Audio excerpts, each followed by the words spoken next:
여러분 안녕하십니까? EBS 초대석 정관용입니다. 홀로 고립돼 살다가 쓸쓸히 죽음을 맞는 고독사. 얼마 전까지만 해도 이 단어 자체가 낯설었습니다만 지난해만요 무려 3,300여 명이 고독사를 당했다고 그러고요. 자꾸만 늘어나는 추세여서 큰 사회 문제가 되고 있습니다. 자, 어떤 분들이 어쩌다가 이런 고독사를 맞게 될까? 그분들이 남겨놓은 유품들을 보면 아마 우리가 짐작해 볼 수 있지 않을까 싶은데, 이렇게 고독사를 맞는 분의 유품을 정리하는 그런 직업이 있답니다. 16년 전 유품 정리사라는 직업을 우리나라 최초로 만들고 지금껏 그 일을 해오고 계신 김세별 유품 정리사를 오늘 함께 만나겠습니다. 어서 오십시오. 네, 안녕하십니까? 네.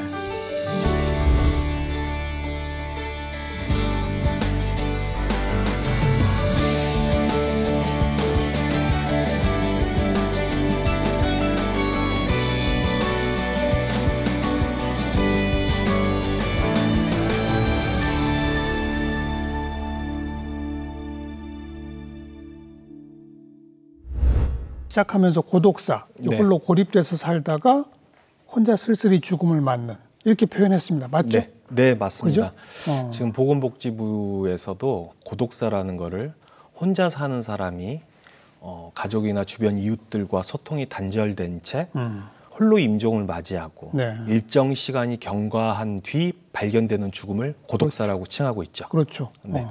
이분들은 무슨 몸이 아파서 병원에 실려가거나 병원에서 죽음을 맞는 것도 아닌 거죠. 그렇죠. 그런 거죠. 네. 보통 혼자 사시는 분들이 술을 많이 드시거든요. 그래서 술 때문에 그렇게 쓰러지신다던가 아니면은 뭐 평소에 지병이 있는데 도움을 받지 못하고 쓰러지시는 분들. 그리고 왜 미끄러짐, 실족사로 돌아가시는 그렇죠. 분들도 더러 계시고요. 네. 네. 네.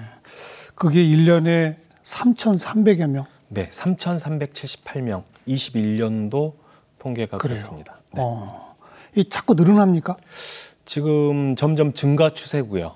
그래서 고독사 예방법이 이제 발의가 돼서 시행이 되고 있는데, 올해부터 지금 각 지자체에서 고독사 예방관이나 고립가구, 위기가구 발굴을 하려고 노력을 하고 있고 그렇게 하더라고요. 고독사 예방법이 있어요, 아예? 네. 19년 3월 31일 날 이제 고독사 예방 및 관리에 관한 법률이 제정이 됐고요. 20년 4월 1일부터 시행이 됐습니다. 그래요? 네. 주된 내용이 뭡니까, 그러면? 이제 고독사로 사망하시는 분들을 이제 통계도 내고 그리고 고독사 예방을 하겠다는 취지에서 뭐 발생된 법인 것 같아요. 그렇죠. 네. 그러니까 이 법이 나오니까 조금 아까 소개한 것처럼 네. 3,300 몇 명 이런 네네. 통계가 나오게 되는 거로군요. 그렇죠. 그리고 예방은 어떻게 하겠다는 거예요? 지금 예방은 혼자 사는 사람들을 무조건 지금 거의 고독사 위험군으로 바라보고 있고 그래서 그런 분들을 뭐 방문해가지고 뭐 고독사하지 않도록 도움을 드리겠다는 건데 뭐 병이 있으면 병원에도 같이 가드리고 그리고 집에 뭐 이렇게 시장이나 은행이나 그리고 아니면 집안에 뭐 전구를 교체를 한다던가 여러 가지에 대한 지원도 해드리고 그러려고 하시는 것 같아요. 근데 정확하게 어떻게 해야 되겠다라는 게 지금 나와 있지는 않아요. 그렇죠. 네. 지금 제가 각 지자체들 뭐 최근에는 파주도 그랬고 우산도 그랬고 고독사 예방관들 발대식을 하는 현장에도 갔다 오고 그랬거든요. 근데 아직 정확하게 뭐를 어떻게 해야 되겠다라기보다는 그런 분들을 발굴하겠다는 고립가구를 발굴하겠다는 목적인 것 같아요. 네. 1인 가구가 전부 고립가구는 아닌 거 하죠. 그럼요. 1인 가구라고 해서 너무나 많죠. 그럼요. 고독사 위험군은 아니죠. 그러니까요. 네. 1인 가구인데 네. 어떤 특징들이 있으면 고립가구다, 고독사 위험군이다가 될까요? 일단은 집에서 혼자 술을 마시는 경우가 많을 때. 그러니까 무슨 직장도 없고 직장이 없고 네. 그리고 가족과의 관계는 끊어졌고 그렇죠. 그리고 혼자 칩고에 있고 그렇죠. 뭐 이런 경우네요. 맞아요. 정확하게 말씀하셨습니다.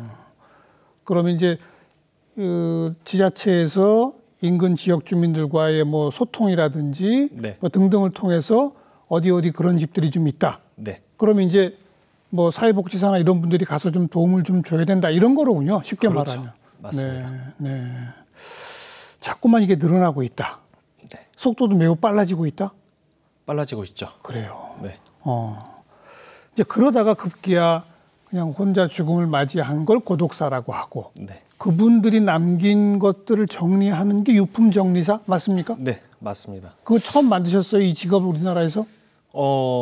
제가 시작할 때만 해도 그런 직업 자체가 없었고, 없었죠. 물론 지금까지도 세무서에서는 뭐 정확한 직종 분류도 되어 있지는 않고, 네, 관련 법도 아직은 미비하고 그런 상황입니다. 근데 10년 전부터 네. 지금까지 줄곧 하고 계시고, 네, 지금은 하고 있습니다. 비슷한 일을 하시는 분들이 좀 늘어났습니까? 네, 뭐 여기 계시다가 나가신 분들도 이제 이 사업을 하고 계시고, 같은 또, 회사에 계시다가. 네, 그리고 다른 분들도 이제 하고 계시고, 그만큼 예. 이제 고독사가 많이 늘어났다는 그렇죠. 증거겠죠. 수요가 늘어나니까. 네. 정확히 무슨 일을 하는 겁니까, 유품정리사? 돌아가신 분의 유품을 정리를 하고요. 이제 마지막 이삿짐을 제가 날라드린다고 표현을 하고는 있는데, 마지막 이삿짐을 나른다. 네. 아무래도 보면 그분들의 짐을 이제 죄다 폐기 처분을 해야 되는 상황이긴 한데 그렇게 버린다는 표현이 저는 좀 마음에 안 들더라고요. 그래서 마지막 이사라는 표현을 하고 있고요. 예. 보통 고독사라고 하면 일정 시간이 경과한 뒤 발견되는 죽음이다 보니까 보통 현장이 좀 좋지는 않아요. 뭐 부패가 많이 된 상태로 발견이 되고 냄새도 많이 나고 그러다 보니까 돌아가신 분 그 자리를 깨끗하게 청소를 하고 소독을 하고 그런 다음에 그분의 유품들을 하나하나 정리를 하는 거죠. 그래서 정서적인 유품을 고르고요. 정서적 유품이 뭐죠? 정서적인 유품이라고 하면 보통 이제 그분이 평소에 뭐 메모장이 있으면 메모장이라든지 그리고 아끼던 그런 물건들이 쉽게 표시가 나요. 네. 그런 물건들은 이렇게 자기가 잘 볼 수 있는 위치에 놔둔다거나 관리가 되어 있는 물건들이 있으세요. 그래서 그런 물건들 아니면 또 사진 뭐 이런 거. 그렇죠. 최고의 유품은 또 사진이거든요. 그분의 젊은 시절이나 그분의 인생 모든 거를 기록해 놓은 것은 사진이기 때문에 그래서 그런 부분들 그리고 나머지는 뭐 통장, 신분증 그리고 어떤 현금 가치가 있는 물건들을 저희가 이제 분류를 해서 이제 유가족분들에게 전달을 해드리죠. 그리고 나머지 짐들은 대체적으로는 이제 좀 폐기를 원하시고요. 그렇죠. 네. 홀로 고립돼서 뭐 직장도 없고 또 말씀하신 것처럼 술 많이 드시고 건강도 별로 안 좋고 그럼 그 집 상태가 온전하지 않을 것 같은데요. 네. 그죠? 네, 정확하게 보셨습니다. 보통 자기가 자기 인생을 이렇게 좀 놔버릴 때 보면은요, 집안 정리 정돈부터 안 하시게 되더라고요. 이게 보면 우리가 집에서 밥을 먹고 빨래를 하고 이런 사소한 것들이요, 자기 인생을 좀 지탱해주는 중요한 역할을 하는데 그런 거를 먼저 손을 놔버리시게 돼요. 그래서 돌아가신 자리가 지저분하고 냄새 나는 걸 떠나서 먼저 이건 딱 누가 보더라도 뭐 바퀴벌레, 거미들이 살기 좋은 환경의 집처럼 변해 있어요. 그래서 쓰레기들도 많고 뭐 쓰레기들 보면은 이렇게 배달 음식 혼자 사는 남자들이 대체적으로 요리를 해 먹고 그러진 않잖아요. 그러다 보니까 배달 음식 쓰레기들 아니면 이제 술병들 이렇게 좀 지저분한 여러 가지들 쓰레기들이 좀 많이 쌓여 있는 그런 곳이 바로 고독사 현장입니다. 아니 빨래하고 정리정돈 청소를 하는 사람이라면 맞아요. 혼자 죽음을 맞겠습니까? 네. 몸이 안 좋으면 병원에 갈 것이고 그렇지 않습니까? 맞습니다. 그렇죠. 그러니까 뭐 거의 100%라고 봐야 되겠네요. 고독사 현장은 난장판이다. 한 90%가 그런 것 같아요. 또 100%라고 하기 그런 게 근데 이런 고독사는요 빈곤층에게서 많이 발생이 되거든요. 그렇겠죠. 근데 이렇게 빈곤층으로 사시는 분들은 반지하에 많이 사세요. 반지하는 화장실이 좀 높거든요. 높아서 씻고 나오다가 아니면 새벽에 화장실에서 나오다가 미끄러져서 실족사로 돌아가시는 분들이 한 10% 정도 된다고 보고 있습니다. 그분들은 이제 평소 정리정돈도 하시는 분인데 그럼요. 삶의 의지가 딱 있어 보이죠. 근데 사고를 당하신 거구나. 그렇죠. 그분들이 한 10%. 네. 나머지는 삶을 포기하신 것이 현장에서 보이는 분. 보이죠. 그 일을 누가 의뢰해요? 유가족분들이 보통 한 50% 정도 의뢰를 하시고요. 그리고 나머지는 저기 집주인분들이 의뢰들을 하시는 거예요. 세입자의 경우 네. 유가족이 50%, 집주인이 50%. 네. 네. 이제 그런 이유 중에 하나가 이제 뭐 무용고자기 때문에 집주인분들이 의뢰를 하신다고 하기보다는 오랫동안 이제 연락을 하지 않고 살았던 가족들이 장례비에 대한 부담 때문에 이제 무용고 시신 처리를 하는 거죠. 시신 인수를 거부를 하게 되면서 장례나 집안 정리까지 이제 책임을 좀 회피하시는 경우가 있고 이제 뭐 평소에 이렇게 유대 관계가 소통이 계속 지속적으로 원활하게 됐다고 하면 물론 그런 일도 없었겠지만 없겠죠. 네. 그러니까 가족들하고도 관계가 거의 끊어진 경우가 이제 이렇게 될 텐데, 네. 그죠? 끊어졌지만 그래도 죽음을 맞이한 후에라도 가족들이 시신을 인수해서 장례까지 치르고 하는 경우가 한 절반이겠네요. 그렇죠. 그런 거죠. 그나마 그것도 절반이고. 그렇죠.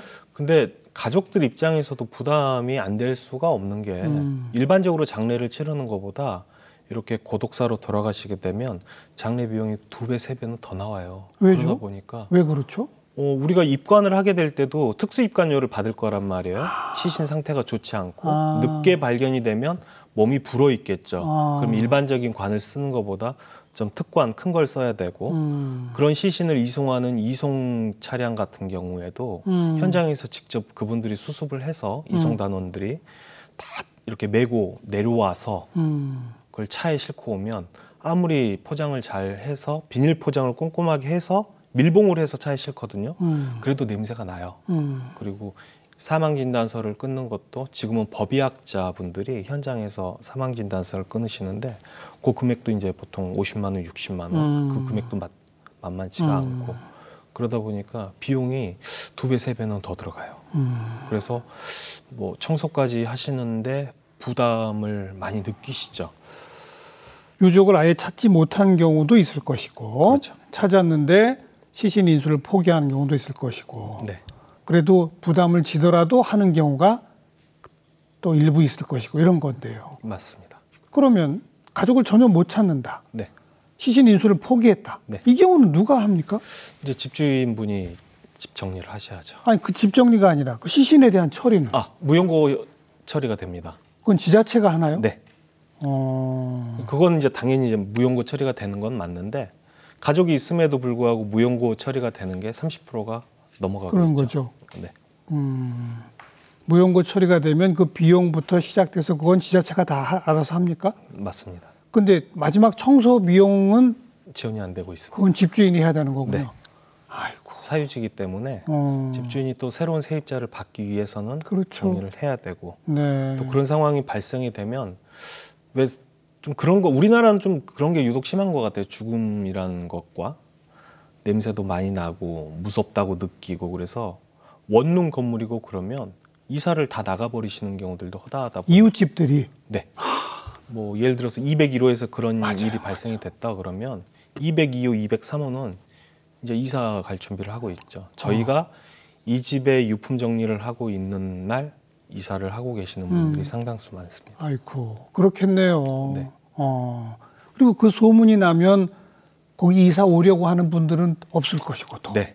그래서 대부분이 뭐 쥐도새도 모르게 아무도 모르게 청소를 해달라고 요구를 하시는 분들이 이제 많고 그렇습니다. 그렇군요. 네. 현장을 이렇게 가보면 남성, 여성, 연령대 그 특징은 어떻습니까? 보통 지금 나이대별로 따져보면 제가 현장에서 느끼는 건 그래요. 40, 50대 중장년층이 전체 75% 정도 되는 것 같고요. 40, 50대? 네. 노년층이 아니네요. 노년층은 아니죠. 제가 이 유품 정리를 처음 시작할 때만 해도 노년층이 90%였어요. 그랬는데 박근혜 정부 때 노인의 날을 기점으로 해가지고요. 노인복지가 굉장히 좋아졌습니다. 어떤 노인복지가 사회 문제로 그때도 되면서 많이 신경들을 썼죠. 그래서 예. 자원봉사자들 많은 분들이 케어를 하고 있어요. 예, 그래서 예. 이렇게 고독사로 돌아가시는 노인분들이 많이 줄었고요. 오히려 이런 제도권 밖에 있는 40, 50대 중장년층 그리고 그분들이 코로나 이후로 삶이 많이 바뀌어 버렸어요. 그렇죠. 네, 그래서 최근에는 굶어서 돌아가시는 분들도 허다하고요. 수원의 세모녀 사건은요. 뭐 빙산의 일각일 뿐이에요. 저는 그렇게 인생을 포기하고 정말 먹고 살 수 없는 상황이 돼서 죽음을 선택하시는 분들을 정말 많이 봐왔어요. 그 스스로 극단적 선택을 한 경우도 많겠군요. 고독사 중에. 그럼요. 고독사는 그냥 스스로 돌아가시는 분들도 계시지만 자살도 그러니까. 포함이 돼 있는 그러니까요. 상황이기 때문에요. 그 스스로 극단적 선택을 한 비율은 어느 정도 된다고 봐야 돼요? 지금 한 30% 정도 되는 것 같아요.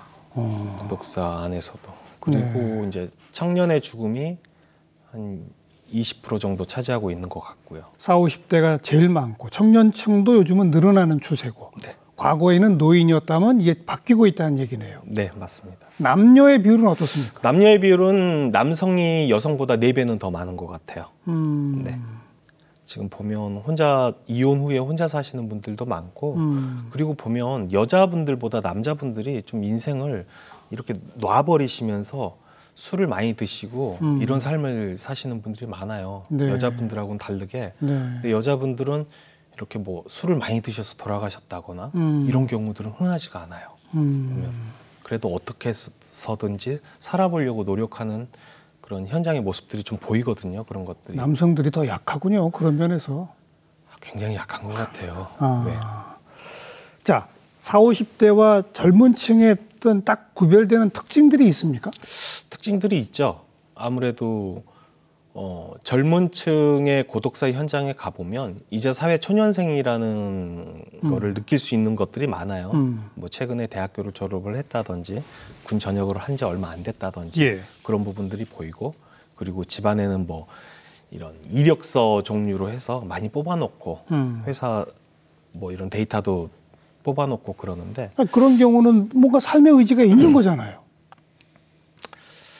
그렇긴 한데 삶의 의지라기보다는 그 젊은 층의 죽음은 좀 다른 것 같아요. 보면 고독사하고는 조금 분류가 되는 게 그 내가 대학교를 들어가면 행복해질 줄 알았다는 거죠. 그리고 대학을 졸업하고 어떤 회사를 취직을 하려고 했을 때 행복해질 줄 알았다는 거죠. 근데 그 행복이라는 것들이 우리가 살아보면 그렇지는 않거든요.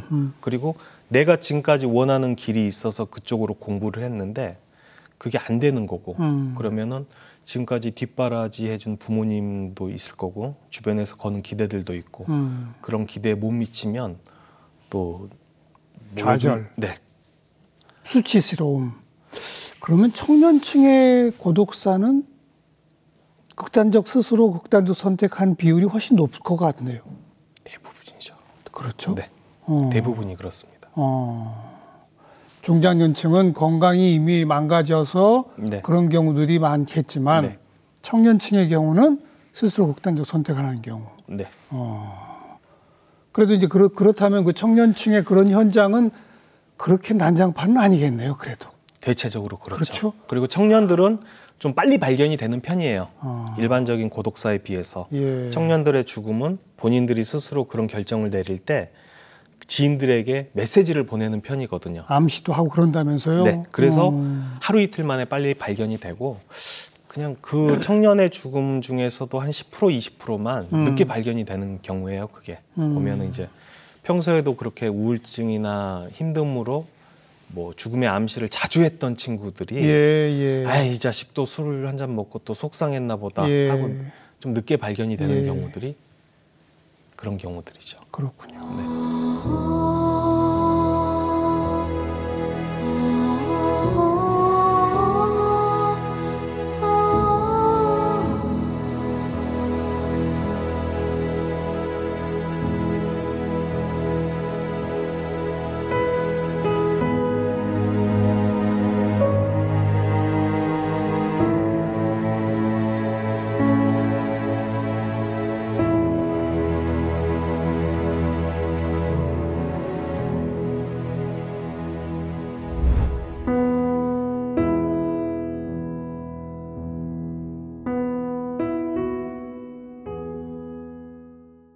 오히려 그 유품정리사한테 일을 맡기기 전에 먼저 와서 이 현금 될 만한 내지는 통장이나 뭐 재산가치 뭐 이런 걸 좀 가져가시는 분들은 없나요? 있습니다. 아, 그렇죠? 네. 그러니까 뭐 돌아가신 분의 재산이 좀 있고 집에 이제 통장을 안 믿으시고 집에 보관을 하시는 분들이 더러 계세요. 예, 예. 이제 그런 경우는 가족분들이 직접 와서 찾죠. 그래서 통장. 제가 현장에 가서 유품 정리를 할 때 집안이 마치 도둑이 들어있진 것처럼 다 쏟아져 있으면 이미 유족이 왔다 간 거예요. 그렇군요. 네. 와서 돈 될 만한 거 현금 뭐 이런 건 다 뒤져서 가져가고 나머지는 이제 버리세요. 이렇게 되는 거군요. 뭐가 나오면 연락 한번 주세요. 네. 이제 그런 경우도 그나마 좀 돈 될 만한 게 있었던 경우일 거고. 그렇죠. 극빈층으로 혼자 고독하게 살다 가신 경우는 그런 것도 없을 거고. 그런 게 거의 없죠. 네, 맞습니다. 그러다 보면 그 유족분들하고 우리 유품정리사분들하고 갈등이 생길 수도 있을 법도 한데요. 네, 몇 번 있긴 있었습니다. 예를 들면 어떤 것들입니까? 이제 한 번은 이제 집주인한테 연락을 받고 현장 정리를 하는데 밤에 좀 와서 정리를 좀 해달래요. 돌아가신 자리부터 너무 힘들대요. 지금 세입자들이 이사를 나간다고 난리가 났는데 그래서 아니 유족이 나타나지 않았는데 청소를 의뢰하시면 힘들 것 같으세요. 유족이 뭐 나타나지 않는다는 보장이 있을 때 청소를 진행을 하셔야죠. 그랬더니 내가 너무 힘들어서 경찰에 얘기를 했더니 돌아가신 자리만 먼저 치우라고 그랬대요. 그래서 그거를 그 자리만 청소를 해달라고 그래서 가서 청소를 하고 있는데 하필 그때 유족이 들이닥쳤어요. 그러면서 당신들 누구냐고 말이야. 누가 시켜서 이렇게 청소를 하고 있냐고. 그래서 내 동생이 집문서도 이렇게 아파트도 두 채가 있고 현금도 항상 조금씩 가지고 사는 애인데 그게 분실될까 무섭대. 그래서 나가래. 그래가지고는 본인들이 막 찾으시더니요 못 찾으신 거예요. 그래서 그 다음 날 이제 정리를 다 해가지고 뭐 앨범이랑 뭐 액자랑 해서 이제 찾아서 전달해드렸더니 돈은 안 나왔냐고 물어보시더라고요. 그래서 그건 없었습니다. 그랬더니 저 사람들이 그런 거 찾으면 주겠냐고 자기네들이 갔지. 그러니까 대체적으로 이런 식이거든요. 그래서 이렇게 앨범이랑 이런 영정사진 같은데 이게 누구 겁니까? 그리고 전달해드렸더니 그건 필요 없대요. 한 20년 전에 돌아가신 우리 부모님 사진인데 필요 없대. 우리도 다 있대. 부모님 사진? 네. 그래서 아이고 그렇게 돈만 찾으시더니 그걸 사진이라도 빼서 태워드려야지 그게 뭐예요 그게. 그랬더니 얘 막내야 네가 좀 가서 꺼내와라 그러시더라고요. 누가. 그래서 제가요? 그러니까 제가 꺼내 드릴게요. 사진만이라도 가져가세요. 그러지 말고. 그래서 액자를 이렇게 풀렀더니 왜 액자 뒤에 스티로폴로 이렇게 눌러놨잖아요. 옛날 거는요. 근데 거기를 이렇게 딱 잘라가지고 아파트 집문서 2개 하고 현금으로 그게 5만 원권 100장 새 돈으로 딱 해서 딱 눌러져서 거기서 나오더라고요. 그게. 액자 안에서? 네. 부모님 사진 액자 안에서? 네. 그래서 저도 깜짝 놀랐어요. 그래서 돈이 여기서 나오는데 사람을 이렇게 의심했다고 아무 말도 안 하고 그걸 찾아서 가시더라고요. 근데 이제 그렇게 찾아드려 본 적이 많아요. 뭐 예전에는 어떤 할머니가 돌아가셨는데 본인의 수입 버선 안에 5천만 원짜리 수표를 넣어놓기도 하고. 그러니까는 그게 본인 마지막 입관할 때 발견될 수 있는 위치에다가 딱 다 넣어놓으셨던 거예요. 정리해가지고. 뭐 그러신 분들도 있고 본인이 이렇게 이불 밑에다가 이렇게 5만 원짜리를 쑥하게 이렇게 쌓아놓고 주무셨던 분들도 계시고 그래서 뭐 그런 식으로 한번 찾아드리곤 하는데 근데 대체적으로 그런 분들은 많지는 않고 그렇겠죠. 빈곤층이다 보니까 아주 뭐 특별한 경우들이 많았을 것 같은데 잊혀지지 않는 순간들 또 한두 가지 좀 더 얘기해 보시면. 내가 16년 일하면서 이건 정말 나도 놀랬고 잊혀지지 않는다 뭐 이런.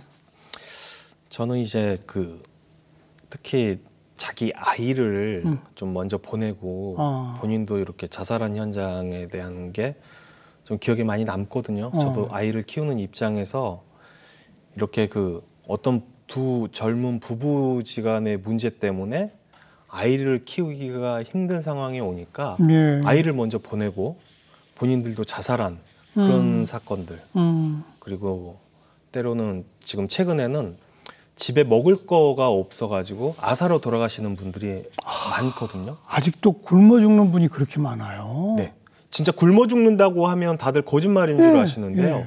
진짜 집안에는 쌀 한 톨도 없어요. 주변에서 오죽하면은 야, 너 그러지 말고 동사무소에 가서 쌀이라도 좀 받아와라.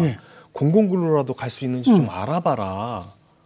그런 걸 도움을 받을 수 있는 게 전혀 없더래요.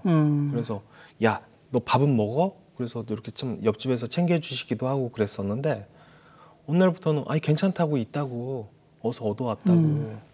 그래서 잘 먹고 잘 사는 줄 알았대요. 근데 그날 유품 정리를 하다 보니까 진짜 컵라면 마지막 컵라면 하나 딱 드시고 침대에 반드시 누워서 돌아가셨어요.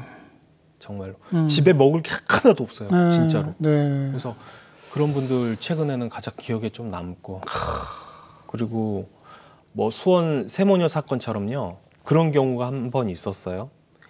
좀 희소병 진단을 받으셨더라고요. 희소병 진단을 받아서 원인 모를 염증이 온몸에 계속 생기고 번지는데 이거를 누나가 동생을 치료를 하면서 계속 버티셨는데 결국은 그거를 버틸 수가 없고 지원을 받을 수도 없고 집안에는 머리맡에 긴급 생계비 지원 신청서가 있어요. 담당자 공무원 이름하고 전화번호까지 써진.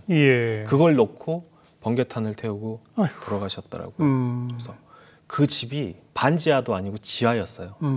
불을 형광등을 끄면은요 빛이 한 점이 안 들어와요. 그래서 한편으로 그런 생각이 들어요. 그냥 불을 끄고 눈을 감고 있는 거나 돌아가신 거나 무슨 차이가 있었는지 모르겠다. 그냥 이 세상에서 빛을 받을 수가 없었는데. 그래서 그런 안타까운 현장들도 좀 기억에 남고 그래요. 뭐 우리 사회의 이른바 복지 사각지대의 현장을 제일 많이 보신 분이겠네요. 그러니까 참 노력한다고 하지만 여전히 그렇게 어디도 도움을 못 받은 분, 굶어 죽는 분, 심지어 질병과 이런 것이 결합돼서 극단적 선택하시는 분, 이런 분들이 여전히 많다. 그런 거로군요. 그 말씀만 들어도 그 일이 얼마나 참 끔찍하고 어려울까 싶은 그런 마음이 벌써 드는데 16년 전에 어쩌다가 일을 시작하시게 됐어요? 저는 장례지도사로 근무를 하고 있었거든요. 장례지도사. 근데 이제 가끔 한 번씩 이런 변사 사건 현장에 청소를 의뢰를 부탁하시는 유가족 분들이 계세요. 한 번은 이제 퇴근하고 집에 돌아와 보니까 아버지가 각혈을 많이 하고 돌아가셨어요. 그래서 장례를 치르시던 따님이 장례 후에 집에 가서 정리를 하려고 하니까 너무 힘들더래요. 무섭기도 하고. 그래서 아버지인데 뭐가 그렇게 무서웠다고 그렇게 얘기를 하세요. 그랬더니 그래도 미안한 마음도 들고 이렇게 평소에 각혈을 하실 정도면 평소에 술을 얼마나 많이 드셨겠냐고. 이 술 때문에 무지하게 싸웠대요. 근데 이제 마지막을 정리를 하려고 하니까 모든 게 다 무섭더래요, 이제.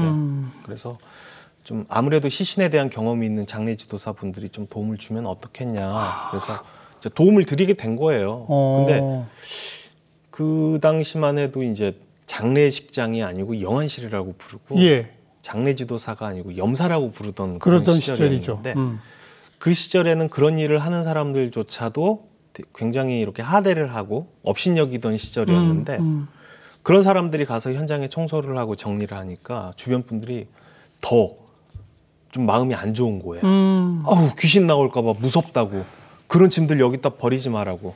저쪽에다 갖다 버리라고. 그래서 왜 그날 어떤 그런 기분들을 좀 옛날엔 블로그가 자기 일기장처럼 쓰던 시절이었는데 그런 일기를 한 편을 썼어요. 그날에 대한 기억을. 근데 어떤 분이 또 그 글을 보고 연락을 주신 거예요. 또 의뢰를 하고? 네.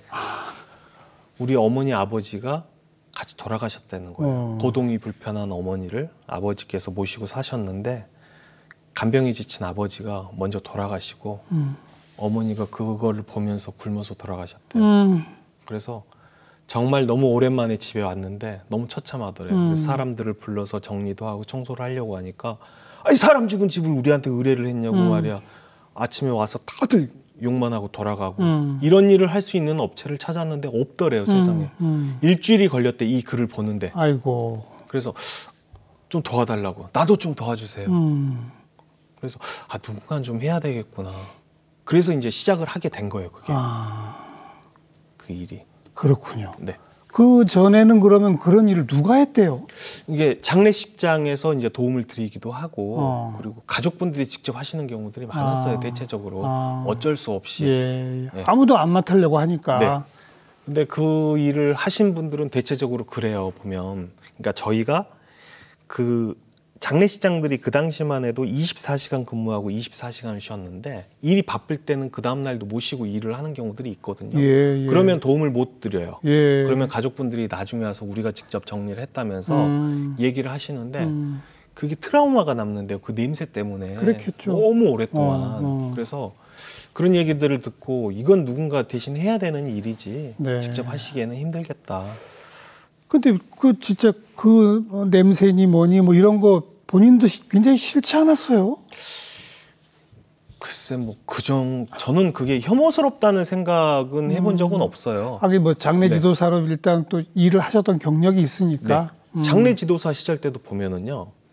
우리가 뭐 어디서 누가 돌아가시고 그러면 장례 지도사들이 그때 당시에는 가서 현장에서 다 시신을 수습을 해와요. 그런 경우도 있었어요? 지금은 이제 이송단 분들이 하시는데 그 당시에는 하루에 산도 4번, 5번 올라가야 돼요. 절벽을. 그 시신을 모시러. 그렇군요. 돌아가시고 나면 뭐 구조대나 119에서도 손을 떼니까. 그러면 지하철에서도 뭐 이렇게 사고가 난 것도 장례식장에서 현장에 출동해서 시신을 다 수습해서 오고. 그땐 그랬습니까? 네. 처음에는 그 뭐 현장에 특수 청소 이런 것도 뭐 전문적인 좀 약품도 쓰고 이래야 되는데 그걸 모르셨을 것 같은데. 아, 네. 그죠? 되게 굉장히 진짜 네. 처음에는 그게 약이 없으니까요, 네. 시중에. 네. 처음에 알아본 게 뭐냐면 우리나라 조달청 통해 가지고 납품되는 약품 업체들이 있어요. 하수 종말처리장하고 쓰레기 매립장에 그런 약품 회사들을 다 찾아다닌 거예요. 처음에는. 네. 그래서 그 약들을 샘플로 사가지고 약도 비싸요.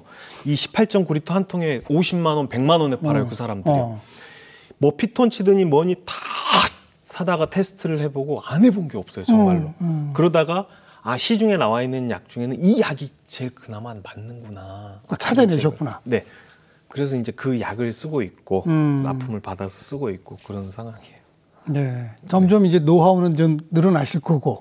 네. 그렇죠. 네. 보통 한 현장에 가면 정리하는데 시간도 꽤 오래 걸릴 것 같아요. 원룸 기준으로 저희가 한 8시간 정도 걸리고요. 집이 이제 더 커지면 이틀도 해야 되고. 네. 혼자 하시는 거 아닐 거 아니에요? 네.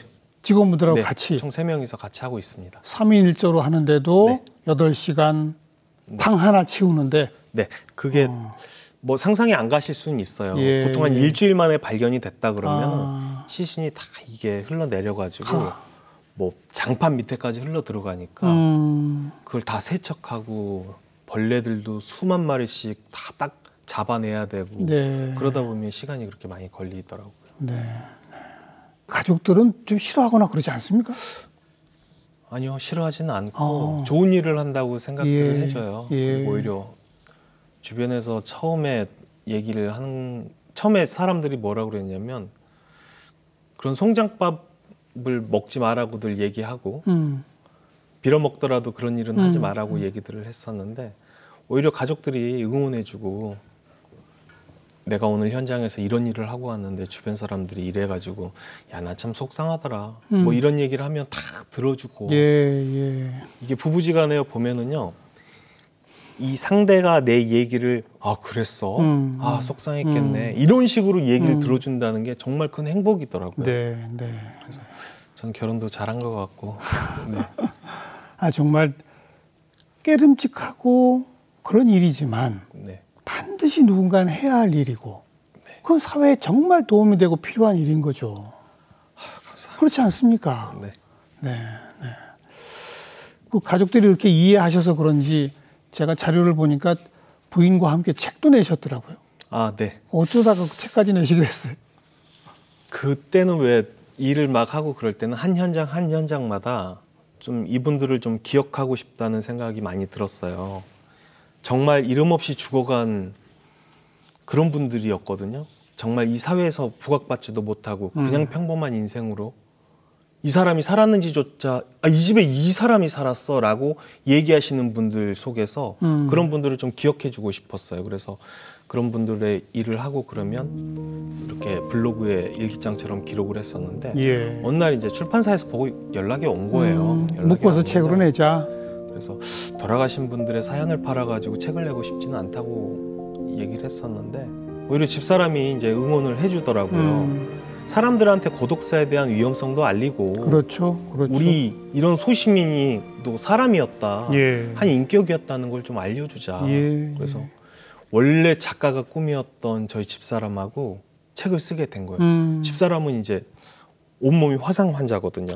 그래요? 네, 9살 때 집에 불이 나가지고 아이고. 동생을 이제 불길에 3살 동생을 겨울 이불로 칭칭 싸가지고 밖으로 나오고 본인은 이제 온몸이 화상이에요. 그래서 평소 친구도 없고 사람이 그렇게 생기면은요 직장 생활하기가 힘들어요. 그래서 항상 보이지 않는 곳에서 상담원 일로만 할 수 있고 예. 상담원도 오래 못 해요. 예. 네, 그래서 항상 책을 끼고 책을 읽으면서 살았던 친구인데 그런 계기가 왔을 때 도전을 한번 해보자. 네. 그래서 저희는요 대필 작가 안 쓰고 저희 둘이 쓴 거예요, 글을요. 그래서 정말 영광스럽고 정말 소중한 경험이고 그래요. 네. 그렇게 책도 내시고 또 지금 이제 개인 방송도 하시고.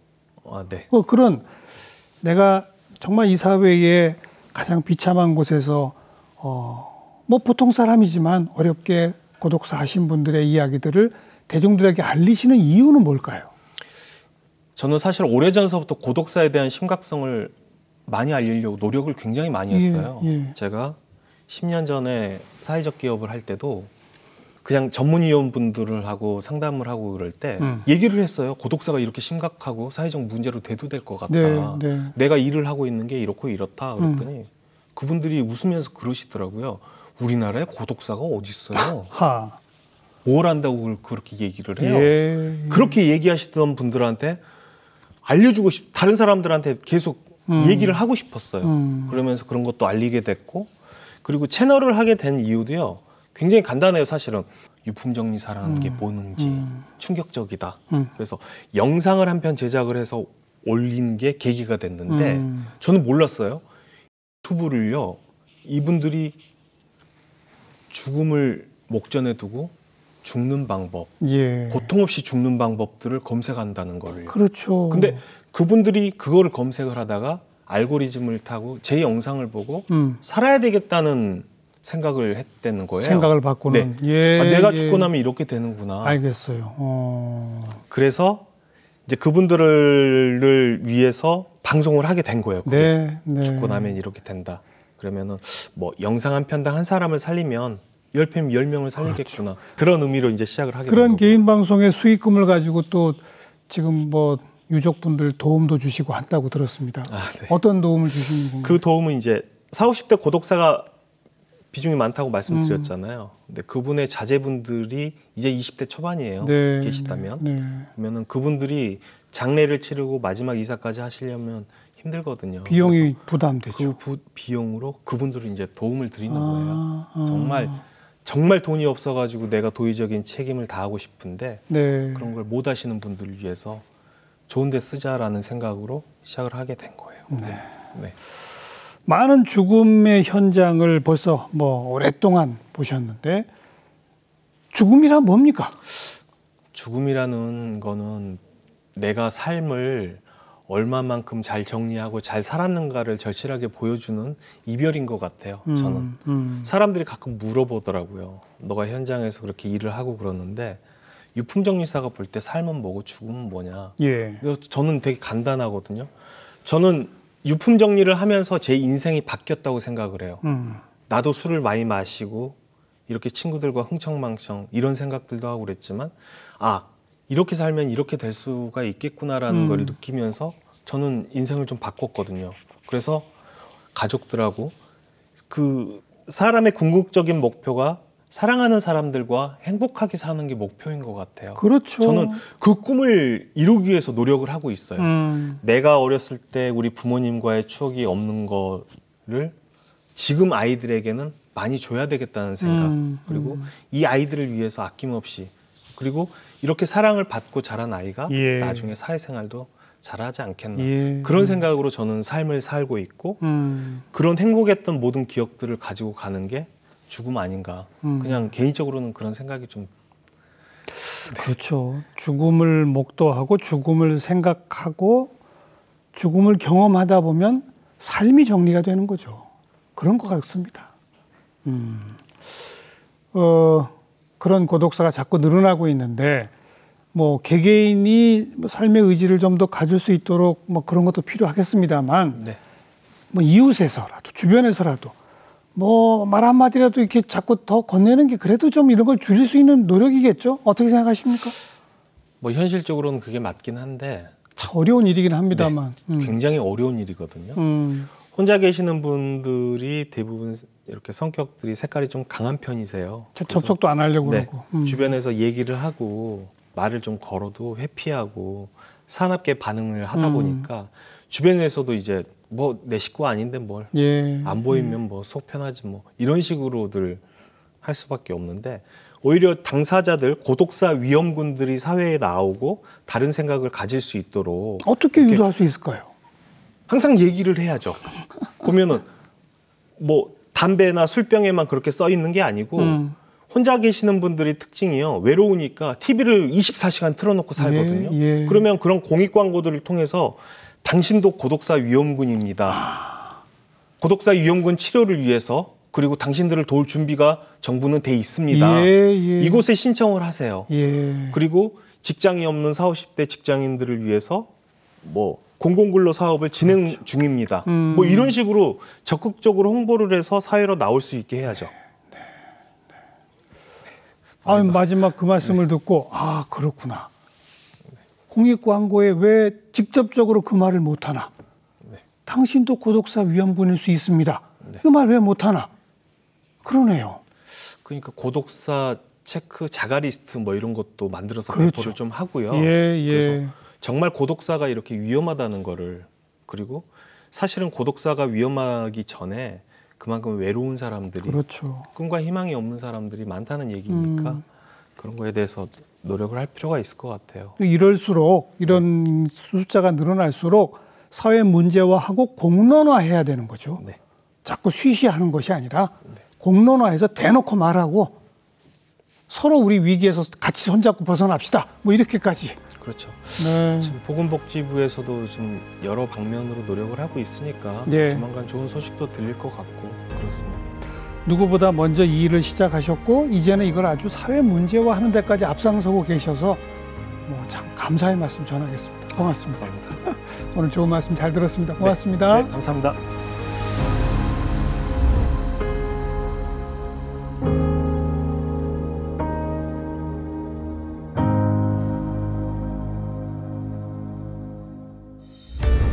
네, 이웃에 혼자 사시는 분 연락 한번 드려야지 사실 쉬운 일은 아닙니다만 나 혼자 하기 좀 어렵다면 또 다른 이웃과 함께라도 서로 손 맞잡는 연대의 노력 필요할 것 같고요.